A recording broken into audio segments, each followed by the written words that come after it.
What's up, guys? Welcome back to another episode of DogeBag Poker Vlogs. Sorry it's been like a month since I posted. I've been really busy and things just kept coming up, but I'll try to keep this intro short. Today we're going to be playing a session at Jamul Casino, and I don't normally go down to San Diego to play poker much since I have poker rooms closer to me, but I was actually there recently since we had our good friend Ethan come all the way from Colorado to California, and we ended up hanging out in San Diego because we have a friend who lives there, so he hosted us. So just being in the area made me want to play a session there. I was originally planning on going to Juan Casino since I'd been there before about 5 years ago, but I was talking to a longtime poker vlog viewer by the name of Jared, and he mentioned Jamul Casino to me, and I thought it would be a good opportunity to try a new poker room and get a new $1 chip for the collection as well, since I love doing that. So shout out to Jared for the suggestion, and without further ado, let's get on to the hand since I know that's what you guys came here for. Alright guys, hope you enjoyed the vlog. On the way to San Diego, we got to see the famous metal San Diego titties. Yes, that's what people actually call these. Upon getting to the casino, I actually was ready to pull out my ID, but security actually waved me through and said they recognized me as a regular, which is really weird because I'd never been to Jamul Casino before.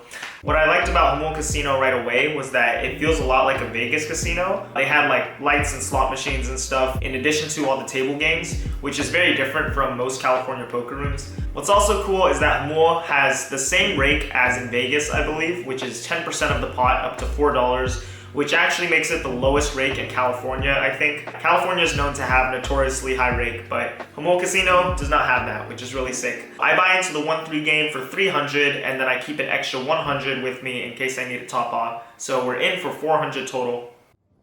In the first interesting hand of the session, I pick up Jack 10 offsuit in the big blind. The hijack opens it to $7, and even though this isn't a hand I normally play in this position, when it folds to me, I decide that $4 isn't too much more, so I end up making the call. The flop comes Jack 4-4, rainbow. I check it over to the pre-flop aggressor, and he checks back. The turn brings a king of diamonds, which should be better for his range, but in the moment I just decide I'd go for some value here with my middle pair, and I put out a bet of $10, and my opponent makes the call, which is a little concerning. I probably should just be checking here since I have showdown value, and it's likely my opponent doesn't have anything, so betting here probably just causes all worse hands to fold. The river brings the king of hearts, which is pretty good since it makes it less likely my opponent had a king on the turn. I put out a bet of $20 here. Not really sure what I'm hoping to get called by, to be honest.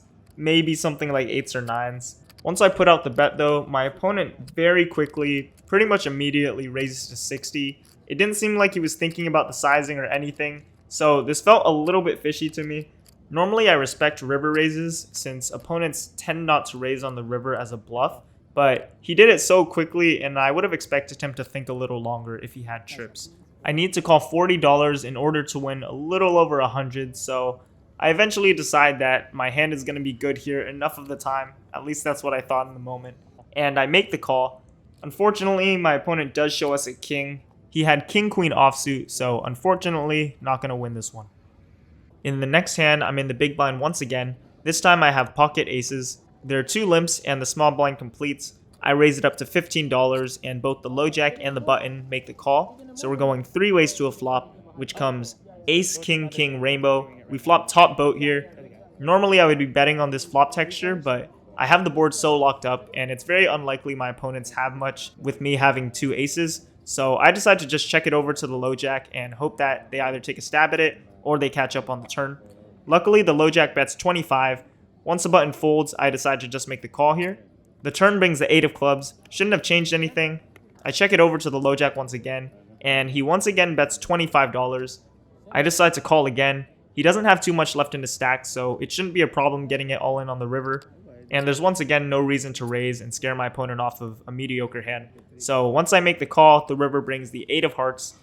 And once again on the river, I think I have a pretty clear check here. A bet here would look pretty strong after I check call 2 streets on this type of board. Also, I don't really see that many hands I'm getting value from that he would have played this way. I'm blocking a lot of top pair combos with me having 2 aces, and maybe every now and then someone could have like 9s or 10s here that for some reason didn't raise pre-flop. But ultimately, I decide that if my opponent's bluffing, I'm just going to let him keep firing. And if he actually has a value hand, then he's probably just going to put the money in. So I check it over to him. Luckily, he pretty quickly goes all in, and I obviously snap call. There's no reason we should be behind here, so I just show my hand right away, and my opponent seems pretty frustrated. He lifts his cards up pretty high before throwing them into the muck, and underneath you can see that he had an 8. So I think a pretty likely hand he could have had in this case is something like Ace-8. It would explain him betting on the flop with top pair. On the turn, his hand doesn't change since he would have just had aces and kings with the 8 kicker. But then on the river, he would have filled up. So it would make sense why he was frustrated there, and just a lucky run out for us. Very soon afterwards, the floor man comes over and asks if anyone wants a table change since a new player was hopping into the 1-3 game. I decide to take him up on the offer. Like I said before, most of the stacks at this table were pretty small, and there was a table nearby that had bigger stacks. Where you going? Table change. Why are you changing table, man? There's no action there. I'm telling you. There's no action here. They're worse over there. That's why I didn't go. In the first interesting hand at the new table, I'm on the button with pocket 7s. There are 2 limps and the cutoff raises to $18. I decide to just flat call here and 3 other players call. So we end up going 5 ways to a flop. Pretty happy to have pocket 7s multi-way in position since if I do flop a set, I could potentially win a lot of money. The flop does not give me a set, but it's 6-8-5 rainbow, so we flop an open-ended straight draw. Still a really good flop for our hand. Action checks to the hijack, who bets $15. The initial raiser and the cutoff folds, and now action is on me. I have a decision between raising here or just calling. On one hand, I'm getting a really good price to call and potentially hit a straight.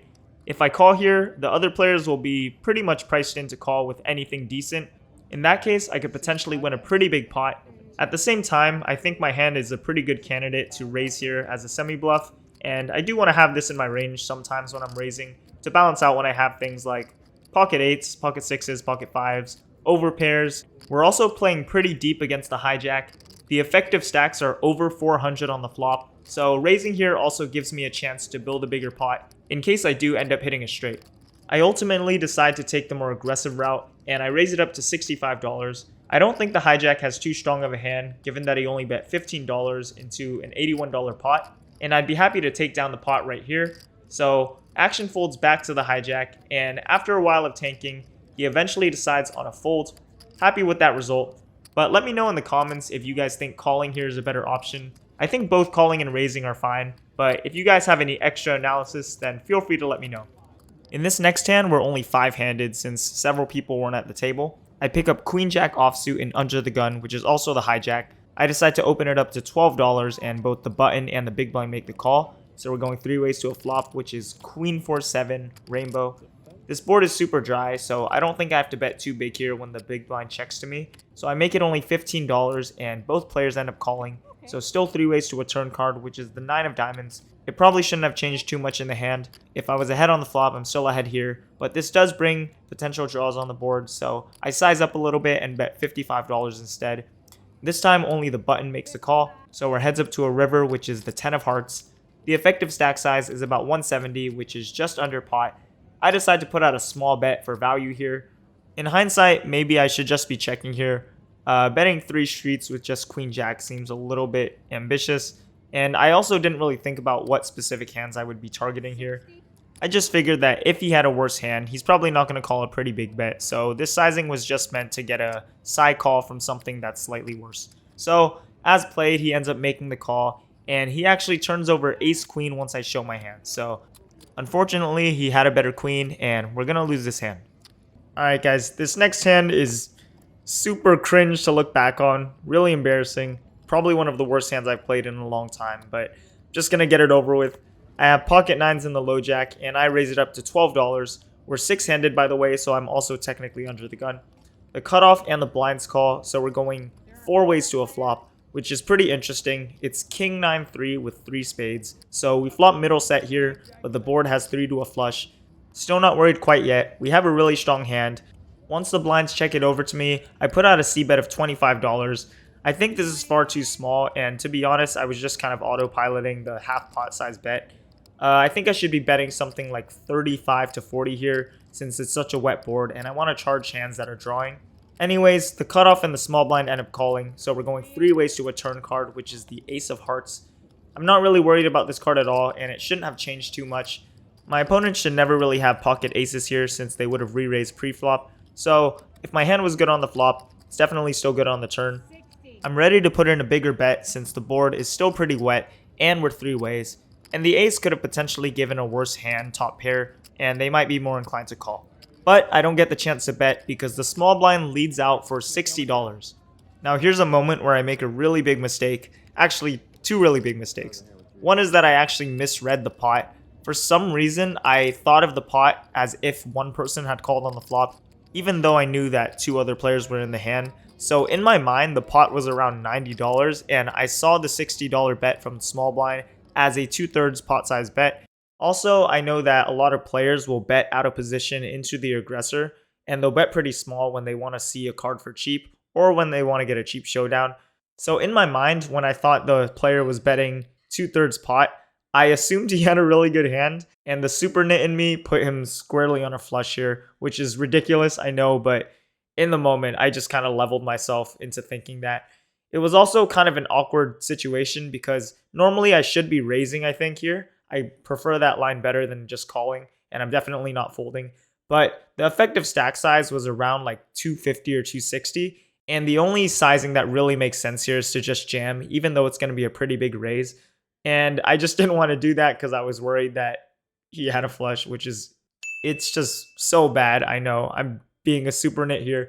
One big problem I've had ever since I started playing poker was assuming the other player always had it, and I've grown out of that to some extent, but obviously it's still a problem. Anyways, as played, the cutoff ends up folding. I kind of knew he was already going to fold because as soon as the small blind let out, he kind of looked at his cards and seemed disinterested. So we're going to a river, heads up, and it comes the 5 of diamonds, a complete blank. The effective stack size is around 200 now, and the pot is around 240. Again, in my mind, I thought the pot was around 200 or 210 because I misread the hand earlier. And yeah, that kind of influenced my decision when the small blind puts out a bet of $75. And being in the state of super nit where I thought that my opponent just had a flush here, I saw this as him trying to get a crying call from a worse hand. And I tanked a really long time before making the fold. You what? Yeah, this hand happened. I'm pretty much at the top of my range when I have pocket nines here. A lot of the times when I have a flush, I'm going to be raising on the turn. So that leaves me with very few flushes on the river. And yeah, pocket nines is one of the best hands I'm going to have in this spot. So if I'm folding here, I'm just over folding. And I knew that this was a bad fold in theory. It's just that I kind of leveled myself using the kind of live tendencies that I've noticed throughout my experience in live poker. And I ended up making a really bad play here. Also, one thing I failed to consider is that my hand is extremely under-repped. I did put out a c-bet on the flop into 3 players, but besides that, I only ended up calling on the turn, so my opponent could be putting me on maybe like a top pair type of hand, or maybe like King X with a spade, and maybe he's very comfortable on the river with like 2 pair or something like that. So him putting out a small bet on the river could be just him targeting my hands, and he could actually just seem very comfortable with, you know, a 2-pair type hand or something like that. And I just failed to consider that, and my mind just instantly went to he had a flush, which is just awful looking back at it. But hopefully I can get over being a super nit sometime soon. But yeah, this is a very painful hand to look at, and let's just pretend this never happened. Anyways, after that hand that totally never happened, I decided I'm not going to be a nit anymore, and I'm just going to try to play my best game. So you could say I achieved post-nit clarity. This comes into play in the next hand when I get dealt ace-king and face some aggression. There are 2 limps, and then I raise it up to $15. The player on the button flats, and the player in the big blind 3 bets to $40. Once the 2 limpers fold, action is back on me. I tend to play ace-king really aggressively pre-flop, basically almost identical to how I play aces or kings. So I'm not going to slow down here. I put out a 4 bet to 110. The player on the button doesn't have too much left and ends up going all in for $35 total. And then the player in the big blind announces all in. He had a little over 300 in the stack, and this looks super strong, but I told myself I wasn't going to be a nit, and I snap call. The only hand I'm in horrible shape against is specifically aces and kings, and against any other pocket pair we're flipping. So sometimes you're just going to have to get the money in, even when you're behind. We're hoping to see an ace or king on the flop. Unfortunately, that doesn't happen, but we do hit an ace on the turn, giving us top pair. Pretty confident in my hand now. Once the river card comes a jack, I announce that I have an ace and flip over my hand. Unfortunately for the player in the big blind, he had pocket kings and we ended up hitting our 3-outer to win the hand. I actually didn't even know that the button was in the hand until I looked back at the footage and then started doing the narration. So we went a little extra from him as well and just end up getting lucky here. This is a perfect hand to have come after the pocket 9s hand when I was a super nit. I had ace king and it seemed like my opponent had a super strong premium, but even though we were behind, we ended up getting there. So I ended up getting rewarded for not being a nit, and fortunately I ended up getting lucky in this hand, even though I got the money in bad. In this next hand, I get dealt queen jack once again. This time I'm on the button. 2 players limp and I raise it up to $12. Probably should be making it at least like 15 here, but as played, both of the limpers end up making the call. The flop comes 7-8 queen, rainbow, so it's still a pretty dry flop just like the last time, but it's a little bit more coordinated than when I last had queen jack. Both of my opponents check it over to me. I put out a c-bet of $20 for value and only the hijack calls, so we're going heads up to a turn card. It's the 8 of spades, pairing the board and bringing in another spade. My opponent checks again. Probably should have bet again here, but for some reason I decided to check. I think I just didn't want a triple barrel with queen jack just like I did the last hand, so I kind of just checked here for pot control. But the 8 makes it less likely that he has an 8, and I can still get value from hands that we're drawing on the flop, so I think I should be betting on this turn. We're going to a river card, which is the queen of diamonds, so now I have top boat, and I'm feeling really confident in my hand, only losing to quads here, and we're chopping with any other queen. So when the hijack bets $35, I think for a bit before putting out a raise to 120. My opponent goes into the tank, so it seems like he probably has an 8 here. After a while, he says he missed a bet on the turn, and he ends up making the fold, so kudos to my opponent for making the correct laydown. In the next hand, I pick up ace king once again. This time I'm on the button. The player in the low jack seemed really solid, and he opens it up to $12. Once the hijack calls, I decide to squeeze here, and I make it 55. Only the player in the low jack calls, so we're going heads up against a solid player to a flop of 9 deuce 7 rainbow. The low jack checks it over to me, and I put out a small c-bet of $40 here since the board is fairly dry. A small bet allows me to get my opponents to fold for pretty cheap.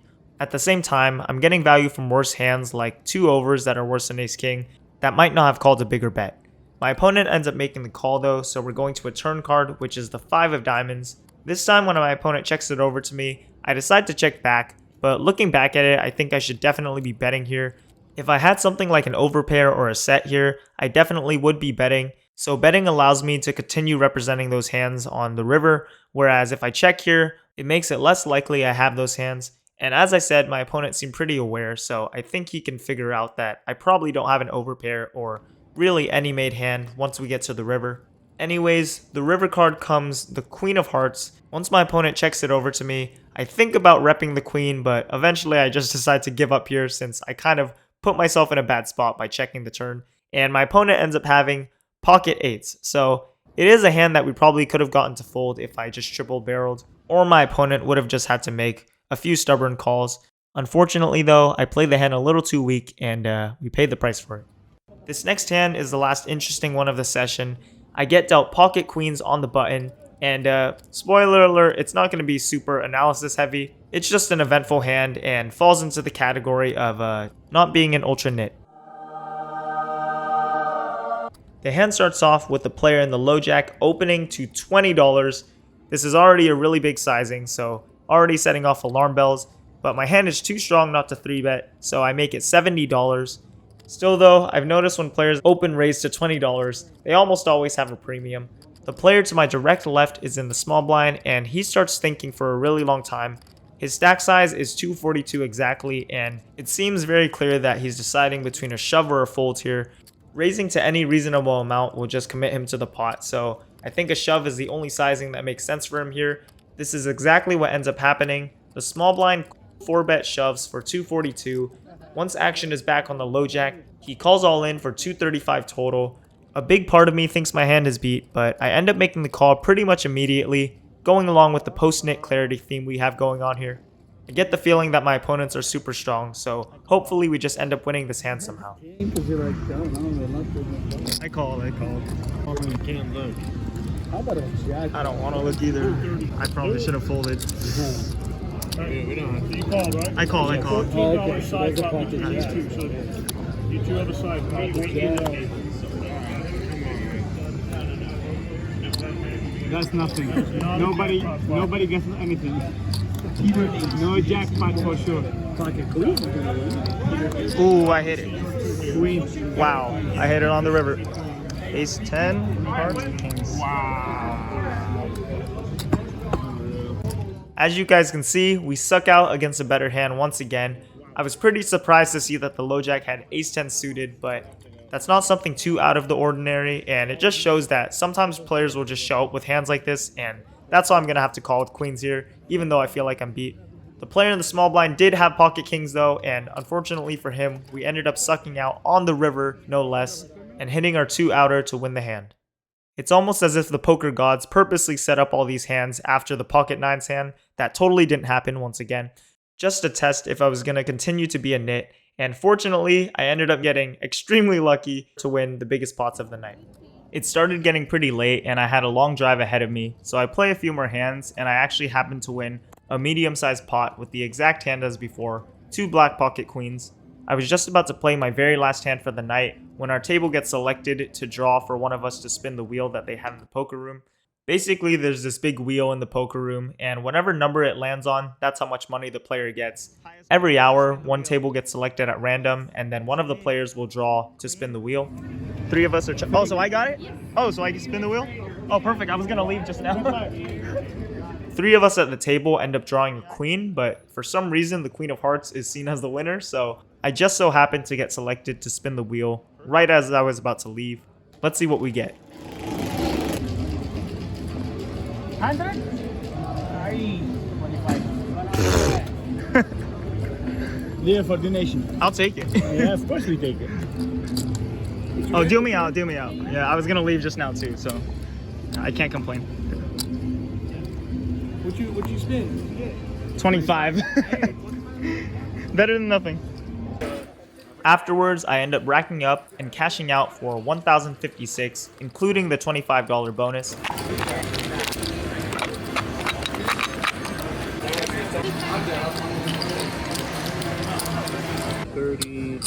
56. 1,056. Alright, thank you. No problem. Have a good night. You too. Thank you. In addition to this, I signed up for a player's card, and when you do this for the first time, you get to bring your card up to customer services, and they'll give you a scratcher that can win you anywhere from a $10 voucher to use on table games or slots, up to, I believe, a $20,000 or $25,000 max prize. I ended up getting the minimum prize again, which was a $10 voucher to use on slots, and I just ran it down. Alright guys, just finished up a 1-3 session.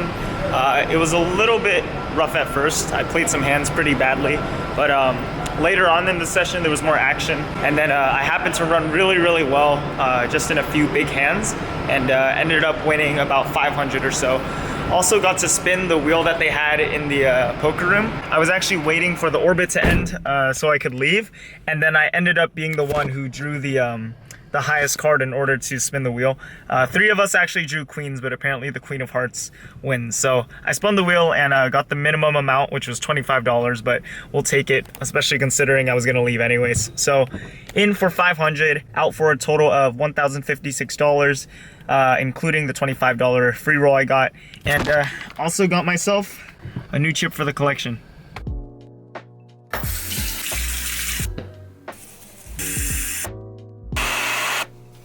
Alright guys, that's it for the hands. Hope you enjoyed the vlog. Big shout out to Jamul Casino. Really nice poker room and just casino in general. And I also like that the rake is the lowest in California. That's a huge plus. They also have a lot of really cool like promotions and stuff. As you saw, when you sign up for a player's card, you get to like get a scratcher. But another player at the table told me that there's this thing that if you play for like 40 hours in the month, you get $100 back, and then if you play 60 hours, you get 200, and if you somehow play 100 hours, you get 400 back, which is pretty sick if you live in the area and can actually play there frequently. Those numbers aren't even too hard to attain if you're in the area.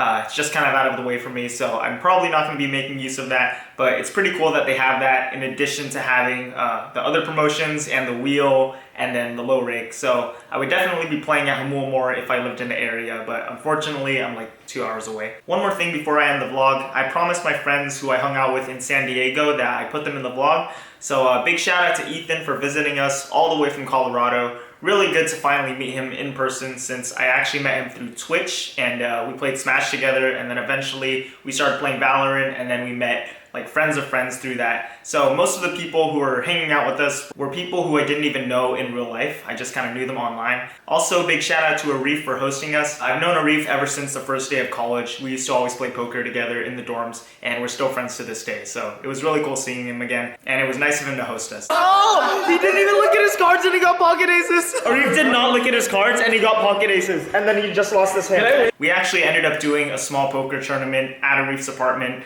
We did $10 buy-ins, and most of the people there hadn't really played poker that much, so it was just kind of a fun, casual thing we could do. And I ended up winning, so I profited like $60 that day. The Kiet guys were winning in poker. Yeah, poker isn't a free-for-all. It's us against you. So It's us against the house. Every hand you win, you get a second drink of ever. Nice little bonus in addition to the winning session. So pretty good session overall. Didn't play my best, definitely played some hands really questionable, but we ended up winning. Yeah, running good always helps, and yeah, hopefully I can just play better next time and run good. With that, thank you guys for watching. Hope you enjoyed the hands, and I'll see you in the next poker vlog. Peace.